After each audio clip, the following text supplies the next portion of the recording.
Hey guys, and welcome back to By Any Means Necessary. Thank you to everyone who has sent me a message, and thank you to everyone who has signed up to my channel. I feel so blessed with so many people signing up to my channel. I will go through all your messages, I will like all your messages, and I'll answer as many as I can. So today is like 9/11.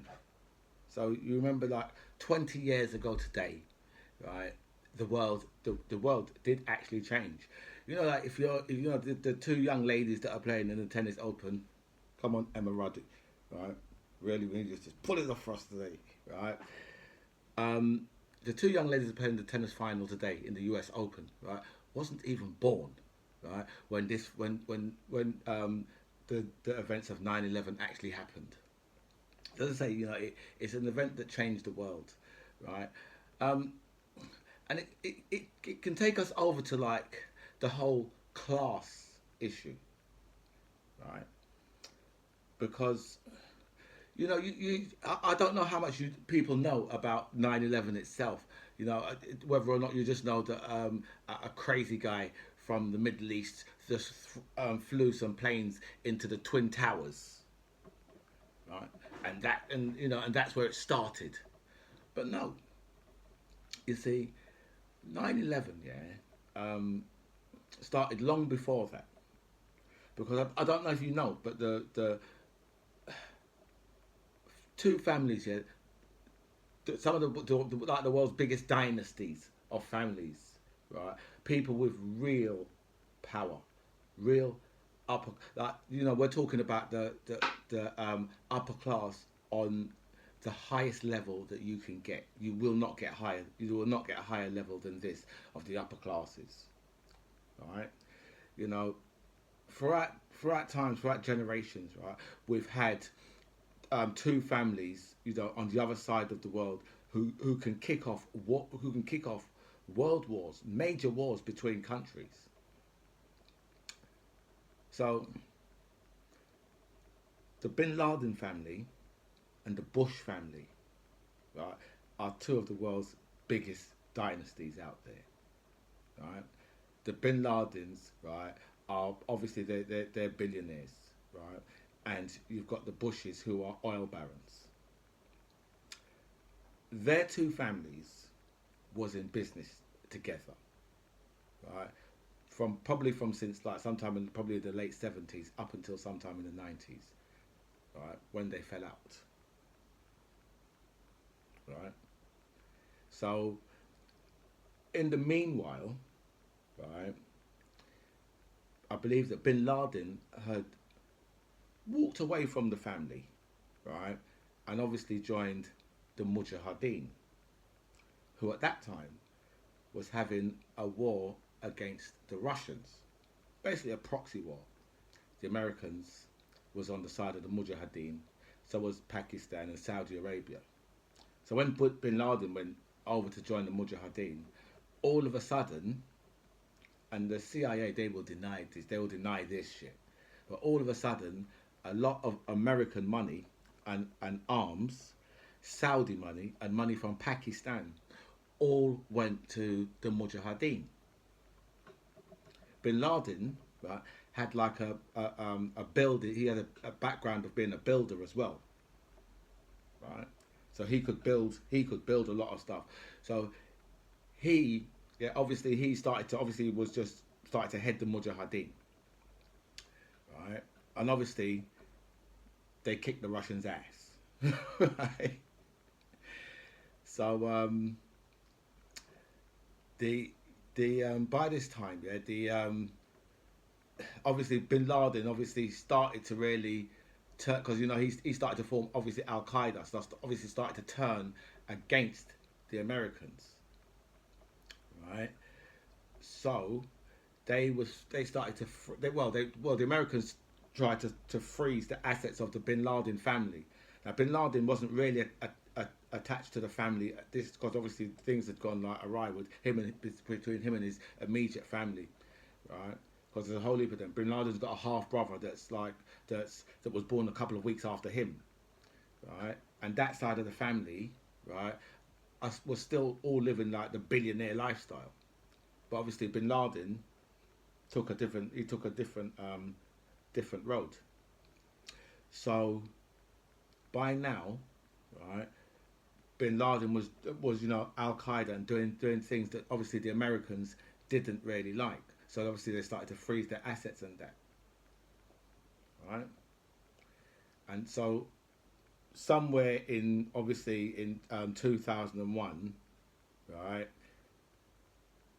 the real revenge was taken by Bin Laden, right? Obviously against the Bush family, right? Because by now, right, George Bush Senior, right, had already been the president, right? So, so really, the Mujahideen, yeah, they couldn't really fight against. Obviously, they can't fight against the Americans. They haven't got the weaponry, right? Same with the group that Bin Laden started. They just don't have the Al Qaeda. They just don't really have the weaponry to fight. A war, the type of war that the Americans can fight. If they can draw them in, if they can draw them into their guerrilla warfare, right, then the Americans will get their ass kicked, right? Because as you know, in Afghanistan, no one can beat them people. Yeah, it don't matter. You can stay there for 20 years, and you ain't gonna beat them, right? So obviously, as I said, George Bush Senior had already been the president, and obviously he had the full weight of the American army behind him, right? So you're talking about all of the world's greatest weaponry in the world, right? So obviously there would have been back and forth between them and between the Bin Ladens, and the Bushes, because obviously that's where it all started with those two families.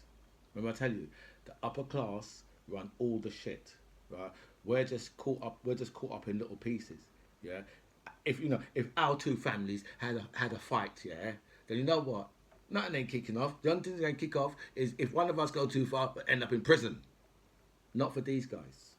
These guys can kill millions of people, right? Millions of people they can get away with killing. And you know what? They don't even they don't even go anywhere near the Hague, which is where they should really be, right? So as I said, right, the next thing, right, Bin Laden took the ultimate revenge on America, right, by flying the planes into the Twin Towers, right, and that was that. So obviously the rest of it is the last 20 years of history that we've just had in Afghanistan, right? When obviously they went over to go and find Bin Laden and kill him to make sure that he's done. But in all that time, the Bin Laden family, they've still been like doing their business in America and all that. You see what I mean? As I say, the upper classes here are on a different level to us. Right? Bin Laden was just a rogue. That's it. Right? The Bin Laden family is still billionaires. They're still out there. They're still flying around in private jets and all those things there. Right? So you see, and so what happens, yeah, is like you fast forward to now, right, to where we are now, right, and if you turn to like because you get what you get here is they will never allow us to have a true leader that's there for us. They will never allow that, ever, under no circumstances, right? Remember, Tony Blair, right, is upper class. So that's what I'm saying. So the only way they'll allow like Labour to be in power, right, or the Democrats to be in power, is if the person, right, the person they can look at and say, yeah, they're good. We can trust them. They're one of us, right? And they know that those people, yeah, they're not going to disrupt the world in how we the working classes really need the world disrupted. They're not going to disrupt it in that way. They're not going to do that. They're just going to stick to the plan, like as Tony Blair did. Just really stuck to the plan. Do you know what I mean? Right? So we never get it twisted. They will never allow someone who is out there for truly for us. If those people come along, they'll do everything they can to keep that person out of power. Right? So as I said, you do get some disruptors sometimes. Right? And now, obviously, immediately you guys think to yourself, well, yeah, in America, Obama. Obama's upper class. He's one of them too. Right? Don't get the shit. Don't ever get the shit. You ever meet a barrister, yeah, who's not upper class? Which barristers do you know that's not upper class? No, their next step is to be a judge. Have you ever met a judge who's not upper class? Yeah. You ever met a judge? You ever see a judge, right, driving around in a fucking Escort? No, they drive fucking Bentleys, right, listening to classical music. Because they're all upper class, no matter what colour they are. They're all upper class people, right? So don't get it twisted. Right? Obama, as I said, he's upper class, same as them. He's got a Kenyan background, right? Kenyans, yeah, are exceptionally educated people, and they've got a class system right there too. Do you know what I mean? So don't get none of this twisted. Don't ever get it twisted. Don't think, right, that they'll ever allow us to get someone in for us, the working classes. They will never allow that, right? They've got enough of the working classes voting for them. They've got enough of them. They fool them with all the nonsense. You know what they fool them with. You know what they do. They fool them with all the nonsense. Right? Yeah. So, as I said, you've got your disruptors. In steps Donald Trump. Now you think to yourself, whoa, Donald Trump is one of them. He's one of the upper class. Donald Trump is not upper class. Donald Trump is trailer park done good. Just look at, if you look at, yeah, you look at the true upper class people, yeah, and which one of them, right, would live in a place that, like, where Donald Trump lives? I mean, if you look at it, yeah, come on, it looks like a tart's boudoir, right? You wake up in there every day and you be, oh my God, this is, right? You know, the decor is, come on, you've got to admit, the decor is, listen, I'm not going to deny the man does put up some good buildings, right? But his personal place where he lives here, seriously, you need sunglasses to be up inside there. Do you know what I mean? All that gold, it's just it doesn't look right. And rich people, upper class people, they don't live like that, right? But they allowed Donald Trump, right, one term to say, you know what, we'll see what go on with this man. We'll see. Do you know what I mean? Because we could put him in, and you know, he's got a lot of people that are voting for him. You know, the MAGA crowd, just like the Brexit lot. You and the MAGA crowd, you're the same. You're one side of the same backside, right? So he's got all them people voting for him. So yeah, we can give. But you see, Donald Trump, yeah, started doing things that a president can't do.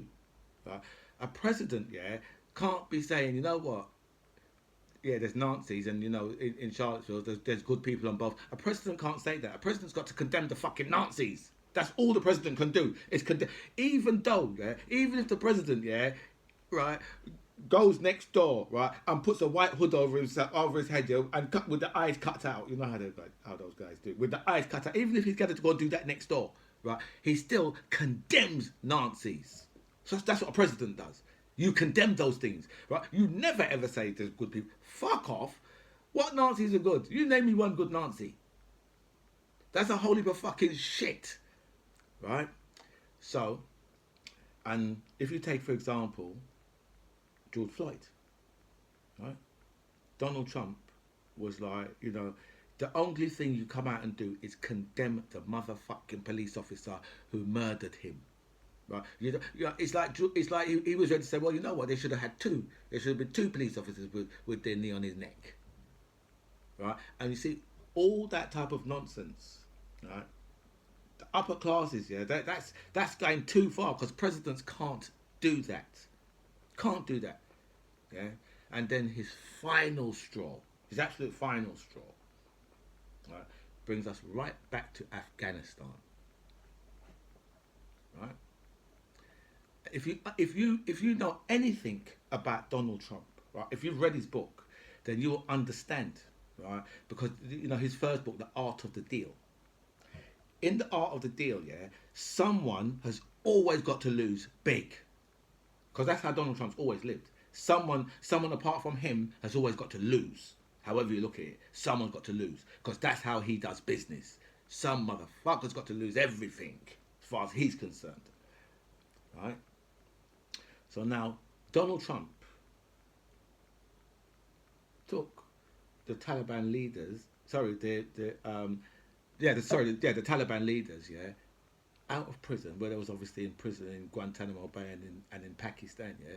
He took like 5,000 out of prison, took the leaders, had a meeting with the leaders, yeah, behind the back of the Afghan army, right, and handed them back the country, basically, right, and gave them a withdrawal date, right. But you see, Donald Trump here was playing the long-term strategy. Not playing. Donald Trump's not playing. I don't know how any of the media has, because none of them seem to have seen this, right? But so he's handed the country back to the Taliban, right? And he said we're going to withdraw, but he's got an election coming up, right? And he hopes to win that election, right? So if Donald Trump wins that election, right, and this is where I say, you know what, this is where I say it's a fantastic job that he's actually done on this one, right? Because he's really fucked people up on this one, right? So he's handed the country back, right? And now his elections come up, right? He wanted to win the election, but he didn't win the election, because if he did win the election, what he would have done, right, is he would have sent American troops back into Afghanistan, right? And he would just to stand up in front of his MAGA crowd and say, listen, you see the strength? That's the strength I've got. I'm gonna crush them. I'm gonna deal with Afghanistan for you people. I'm gonna deal with it. Send my troops. I'm strong. Donald Trump, I'm strong. Right? But he did have another hand to play. Right? Because now if he lost the election, right, to Joe Biden, he's boxed Joe Biden into the biggest corner going. And as I said, remember the art of the deal. Someone has got to lose big. So either Donald Trump wins, right, or the Taliban win, right? Either way, Donald Trump wins. Because if the Taliban wins, then Joe Biden looks like a big fucking sack of pile of big ass shit. Right? For what he's done. He's handled it so motherfucking badly. But it was always going to be handled badly. It was, this was always going to happen. Right? You let out 5,000 Taliban fighters, right? You tell them they can have their country back, right? Behind the back of the Afghan army. Come on. You see what I mean? If you was the Afghan president, wouldn't you be in Dubai with $200 million? Wouldn't you? Or would you prefer to be in Afghanistan, yeah? Right? Hung up from a lamppost with no bollocks. What would you prefer to be? As I said, if you know anything about Donald Trump, you'll know about the art of the deal. And that, my friends, is the art of the deal. And that is the reason why the upper classes, right, will always outflank us. Always. Because they can start, once they get to that level, they can start wars. We can't. They send our children out to go and fight them wars. The cannon fodder. Hey, come on, join the army. Get a career. Go and kill some brown people.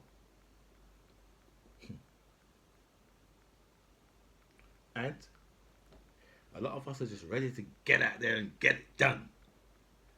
But, as I said, we're fighting wars that are for oil. Look how well Tony Blair done out of Iraq. Right? Look how well he done. And all the other oil and all the other rich, wealthy people. Look how well they've all done out of all this shit. 20 years in Afghanistan, right? And the Taliban take it in like 7 days. Right? They was telling us how, the girls have had 20 years of education, and then we've gone and left them to the fucking death cult. Seriously. Anyway, guys, I'm going to wrap this one up. This is on the day of 9/11, which was 20 years ago today, the day the world changed. I'm GMC John Ribbs. This is By Any Means Necessary. Comments below. It was really good to speak to you.